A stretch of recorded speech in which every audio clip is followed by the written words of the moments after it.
Wala tayong choice kundi maging okay kahit hindi naman talaga. Sakit no?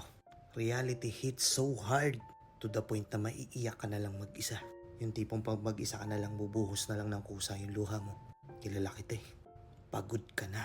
Pagod ka na, di ba? Every time na may taong lalapit sa'yo, tatanungin ka, kamusta ka na? Okay lang, okay lang. Okay lang ako. Pero in reality, hindi talaga. Pagod na pagod ka na. Nilalakasan mo lang yung loob mo, pinapakita mong masaya ka. Kasi akala ng mga tao hindi ka nagkakaroon ng problema. Ikaw kasi yung tipo ng tao na palaging masaya sa harap ng ibang tao. Magaling kang magtago. Madali mong naitatago yung lungkot. Madali mong naitatago yung problema. Pero in reality, gusto mo lang sumuko, di ba? Gusto ko lang malaman mo na hindi ka nag-iisa. Marami tayo. Isang malaking cheers naman dyan sa mga laban na ipinanalo natin na tayo lang nakakaalam. Ayaw kasi natin maging burden. Ayaw mong maging pabigat. Ayaw mong isipin ng mga tao na mahina ka. Ayaw mong isipin ng mga tao na hindi mo kaya.